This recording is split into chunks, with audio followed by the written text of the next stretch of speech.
Morning, Nigeria. It's a beautiful day this morning. It's quite cold, but it's a good day nevertheless. Today is Friday. Thank God it's Friday. It's the end of the week, and I'm sure it's your favorite day of the week, the same way it's my favorite day of the week. And today is January 16th, 2026. Now you're welcome to Signature Morning live on Signature TV from our Enugu studios. Now, looking at all the things that happened this week was quite an eventful one, if you ask me. Starting from River State and their drama. Honestly, River State has been all over the news this week, all over the papers, talking on, Wike and Fubara and the impeachment, the move to impeach Governor Fubara by the River State House of Assembly. And we're seeing that some lawmakers have, taken a step back and are also pleading that this whole issue be resolved, as well as some other groups, like the Mosop and Pandef as well. And then moving on, Chimamanda's son, Kanu Namdi, who died earlier this year, has also sparked up a lot of interest looking at the health sector in Nigeria. And as if that is not enough, the number of strikes are going on right now. The resident doctors just suspended their strike, pending the response from the vice president. We're also seeing Johesu as well going on strike. A number of, the health sector seems to be in a not so great shape at the moment. And then we look at security. Security is something that has been all over the papers today. Regardless of all the interventions from the international community, we're still seeing that security is still an issue, particularly in states like Benue, Kaduna, Kano, and all these northern states. Is actually quite worrisome, and I'm wondering what exactly is going on. This week has been quite an eventful one, and if you want to get more information on all the highlights of this week, you can check the newspapers of the week. You can go back to our interviews that we've had during the week that discussed these issues. Thank you so much for joining us this morning. I am Uchenna Chimdi Oluoha, and coming up next, we have our newspaper headlines and review.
Welcome back. It's time to look at what we have on the headlines this morning. We'll be starting with the Nation newspaper.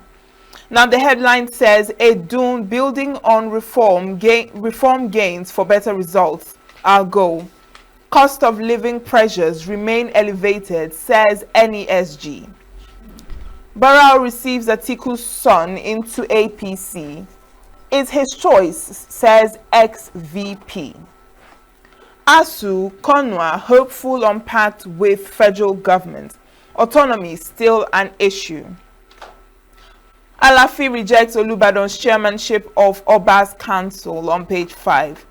Now, just below the mass, December inflation settled at 15.15%. NRS, no VAT on bank transfers. EU removes Nigeria from terrorism financing list. It's a boost for nation's financial standing. Now, we see that peace we enjoy due to vigilance, sacrifice, says Tinubu. Fallen heroes won't be forgotten. And just below that, Anyoko Amuka canvas true federalism at Obodoku's book presentation. Now let's look at the Vanguard newspaper and see what we have on page 5. 152 trillion naira debt driven by forex rate adjustments reforms. This is coming from the finance minister. Says 30 trillion naira ways and means now recognized. insists debt rise driven by FX revaluation, not fresh borrowing. 2025 deficit at 3.4% of GDP shows fiscal resilience. Experts react. The gun hegemony, how military incursion arrested Nigeria's growth, from Anyoko, Amuka, Okpadoku, others. Seek urgent return to plural federal constitution, Tinubu, Sanwo-Olu, others. Faith Okpadoku. Above the mass 2026 budget, ministry votes over 500 million naira for makeup artists, hairdressers, grinding machines. Rivers Assembly fails to resume amid impeachment saga. Armed Forces Remembrance Day, Tinubu, Shetima, governors, others pay tributes to fallen heroes. Abducted doctor in Edo regains freedom after 50 million naira ransom. All right, we've covered the Vanguard newspaper. Now let's move to The Guardian. The big story pages 4 and 5 has how 300% cost spike, drug rationing turned diabetes to death threat. Kano governor deputy part ways over defection. Alleged 110.4 billion naira fraud. EFCC tenders fresh bank records against Yahaya Bello, others. More banks meet recapitalization threshold as tally exceeds 20. Now on page 6, Armed Forces resolute against terrorism, says CDS amid posers about Tinubu's absence. NESG projects 5.5% growth, 16% inflation in 2026, warns against policy reversals. US sanctions, foreign airlines battle drop in passenger traffic. FG ASU deal promises improved post-service welfare for academic staff. Fuba's impeachment stalls as lawmakers fail to reconvene. And finally on The Guardian, Atiku's son dumps PDP for APC, backs Tinubu's second term. Now let's look at the Punch newspaper. Punch says on page 2, counter-insurgency campaigns. US votes $413 million for security operations in Nigeria. Others. 2026 Fiscal Act backs African Bureau as US AFRICOM tracks Russia's military ambitions. Alafi kicks as Makinde installs Ladoja chairman of Oba's Council. Now over to the Nigerian Tribune. Page 4 says relief for exporters, importers, banks as Nigeria exits EU financial high-risk list. National economy to grow by 4.7% from the finance minister. Says country has shifted from stabilization to consolidation. Headline inflation eased to 15.50% in December 2025. This is from MBS. VAT is on charges collected by banks on customers' transaction. This is from NRS. 2026 budget 344.8 billion naira retained for NAS. Science, technology, innovation to spend 838.6 billion naira. Foreign affairs gets 344.04 billion naira. Shetima, Akpabio, governors, service chiefs, others honor fallen heroes. ADC raises concern over president's absence. And on health, exercise like medicines can ease depression symptoms, from study on page 12. All right, that is it from the Nigerian Tribune. Now we're done with reading out the headlines. Let's look at the review with Chris Maduka. Good morning, Chris. Good morning, Richie. And good morning, people of the world. This is another day on Signature Television's Signature Morning Newspaper review. Uche, do you have a habit of being beautiful every day? Should I say it's God? Because if I say it's God now, you tell me I should not say it's God. No, it's God. If it's God, you have to show us the way. Let's go. Okay, so let's fire the fire. Right. Now, one very interesting one. Atiku's son joins APC, backs Tinubu's re-election. It's interesting. I think that's the actually in ideal situation. This is supposed to be what democracy should be like. But you know, in Nigeria, our democracy is suspicious. You know, it's like when you say father is on the opposition, son is supporting the party in power, and we have seen such politics play out in the past on the tribal level. So people say you find some tribes in Nigeria where they divide themselves into two. One is on the side of government, then they get the ones who are on the opposition. So whichever way the pendulum pushes to, it is to their benefit. So if such a thing is now playing out in big political families, where okay, we have to divide our allegiance.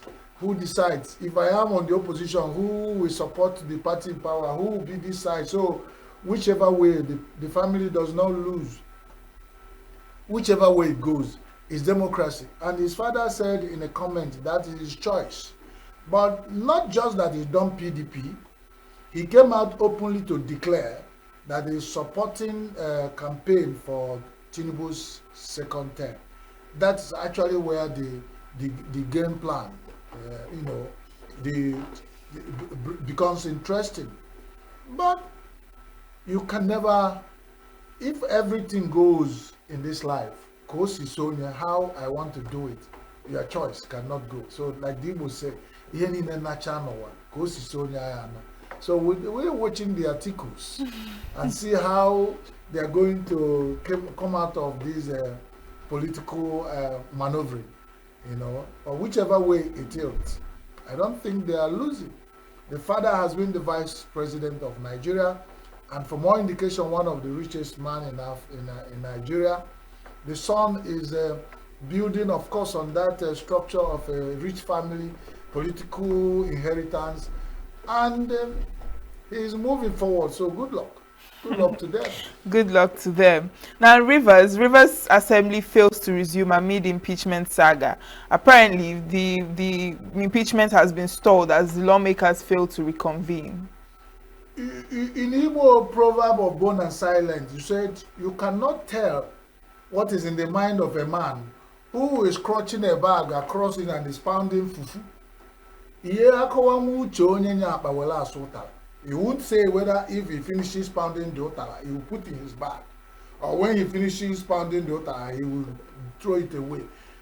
Such is the, in Nigerian political dealings and activities, there are certain things that you hear. You don't just swallow it hook, line, and sinker. For the Rivers State House of Assembly to come out and declare that they want to impeach Fubara, they know it's going to be a war. It's going to be a battle. And it's like akakaka bajiaka, whoever is the good side or stronger side wins. So when along the line, they start finding out they cannot reconvene, and some of their members have started pulling back, and then there is this rumor that the speaker's life is threatened. Uche, do I ask you, do you decorate fight?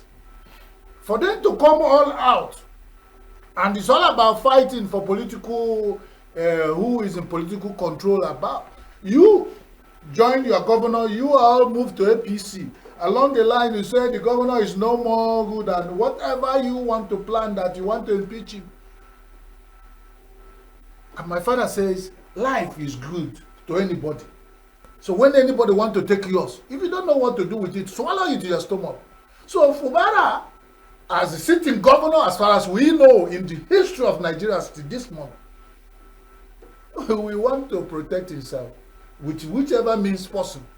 Because the snake that you want to kill loves life.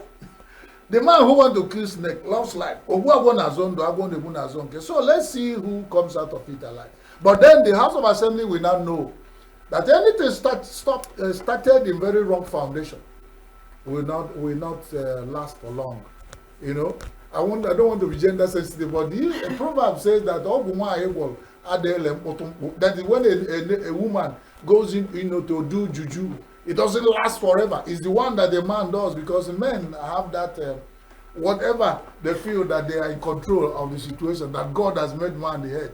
So when if he leave the speaker and his colleagues in the House of Assembly wanting to dethrone the governor, it's not going to be an easy. It's not a tea party. Right, so let's look at security. I mean, the EU has removed Nigeria from terrorism financing list, and they're saying that it's a boost for the nation's financial standing. And also, the United States votes about $430 million for security operations in Nigeria. Probably there is something cooking when you hear that the president used a lot of money to do lobby so that the issue of Christian genocide or mass killing in Nigeria narrative should be dropped, and he paid that heavily. You know, it means everything is possible. Nigerian is the same government of Nigeria that said, we know the sponsors, we know where they are. And Nigerians say, give us the list. They have not come out with the list. Now suddenly EU is removing Nigeria from terrorist financing list. Is it that the terrorist financiers has been captured or taken care of? Or that there is no more terror in Nigeria or anywhere else in the world? I don't want to feel that EU is becoming suspicious in our wahala. And for it to be very frank, EU have not come all out to help Nigeria in this quagmire that has lasted for over going to 20 years. Only to give us a list of whether you leave all these and remove all. What are they doing? Some countries of EU have been pointed, whether true or false, that are part of the financiers of terrorists in Nigeria. So when they play international politics with the blood of innocent developing nation citizens, they should know. And that word is popular. There is God. There is God. EU, if you are removing Nigeria from the list, let it be true that Nigeria is no more part of financing terrorism in the world. But if it's lie, one day it will come back to haunt, whether the one removing from the list or the person removed from the list. So it's not clear, because nothing is clear in this world. They're just telling us what they feel like. So what the world, the poor citizens and the masses have become ordinary pawns in the chessboard of either their political structure or governance people, the elites, or the international communities who have given themselves developed nations, who are ruling it over the developing ones or the poor ones. But they don't know that the young, as far as life is, must one day grow. And then if they look back how you treated them and they want to show that, that's perpetuating wickedness and a circle of wickedness around the world. So let them treat us now that is their turn. Because I believe as far as there's life, one day Nigeria will grow to become a developed nation. And like the Igbo proverb always say, one day, as far as the yam they used to do sacrifice, if sun and the environment and the other things do not make it to dry up, it will one day promulgate and grow.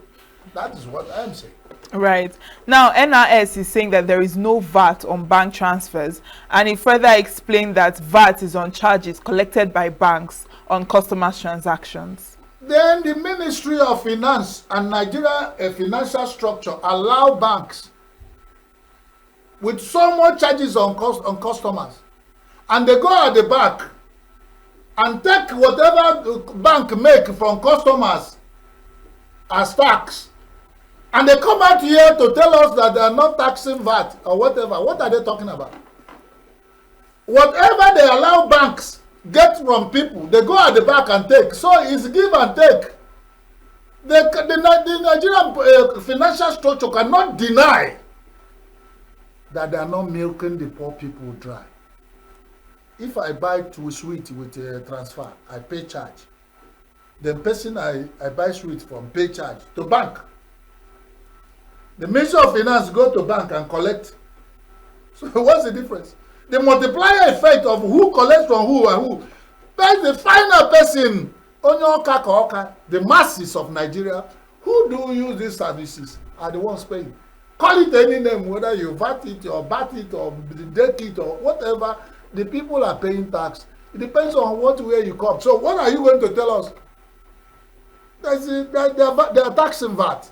They are taxing it. Because if they tax the government, the banks that collect those money, then they tax VAT. So, and those banks are not from Freetown. Even if they're from Freetown, there's no free meal there. They are commercial. Wanting to make money out of who? 240 million Nigerians. And then the multiple, let's leave the VAT. When they come to taxing in Nigeria, there are so many things they need to explain to people. So if you come up and pick one and go, if we punch hole into it, we are still the people paying tax, whatever way you look at it. Now, this Obas Council, Alafin kicks as Makinde installs Ladoja chairman of Obas Council, and it says there is absence as Olubadan emerges chairman.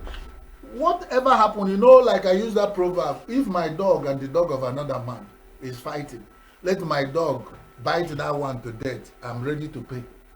The Constitution of Federal Republic of Nigeria, even as it were, have allowed governors to appoint chairman of traditional rulers council in their states. I don't think that it is the monopoly. That is my feeling, and it does not matter what they feel.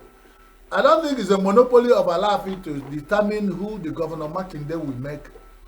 After Ladoja has been governor for several times and held political office and is positioned now as Oba Olubadan of Ibadan in that position, and he stays in the same Ibadan hosting Makinde, and Makinde will now decide that he will go as far as Oyo, who takes you about one hour drive from Ibadan town, to make Alaafin the chairman of Oyo Traditional Rulers Council.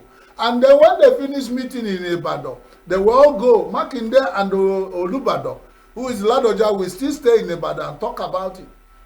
Let's be very frank. Which governor will not be interested in who is the Traditional Rulers Council of his state? The only thing is, the conscience of how they do it is where we query. But everybody will be interested in who is. And for now, for whatever they will look at experience, look at position, look at seniority, look at, when we talk about which kingdom is bigger than another, no, it's not what we're talking about. But when we look at who the cap fits more, if you ask me, and of course they will rarely ask me, but then you now say Ladoja, the Olubadan, the current incumbent Olubadan of Ibadan, should hold the Traditional Rulers Council of Oyo State as it is now, with Makinde being the governor. But whichever way, turn by turn, that's what Nigerian political, along the line, Alaafin will come back to become, as far as there's life. So it's not something that will begin another battle of wits in Oyo State, because too many battles in a small Oyo State might not be. We have heard about who is more, whether is which this kingdom ruler is bigger. The Awujale has not they've not finished with who becomes there with 86 contestants and you not come back.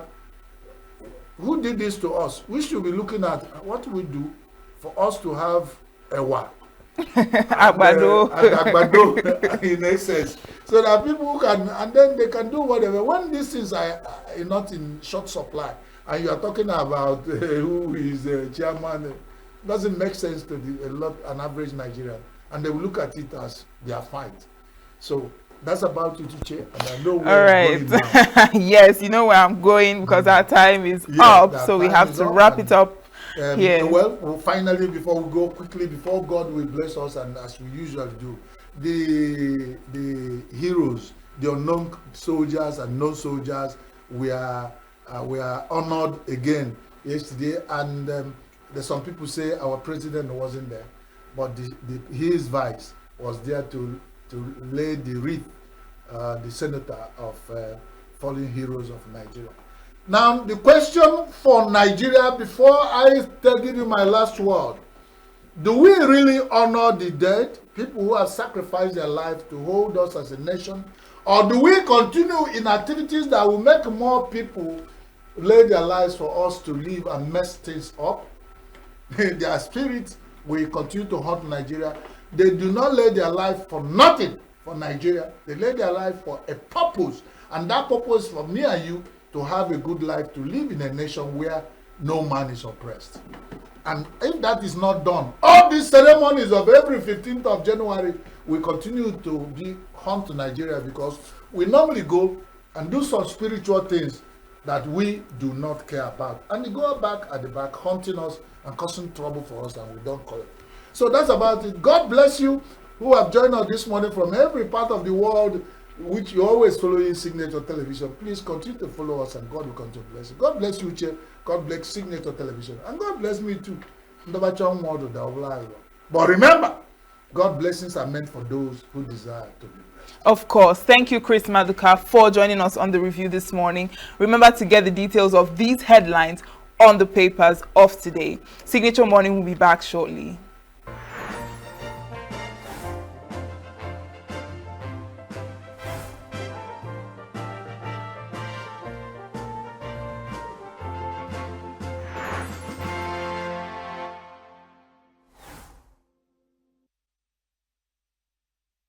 Every second, every minute, every day, news is breaking, events occur, and there are new developments. At Signature TV, we follow these stories objectively, bringing all sides without bias, explaining the complex issues, breaking down the numbers, and investigating the issues behind the news. Anywhere and everywhere, near or far, wherever the news is, we will be there. Signature TV. News in your pocket.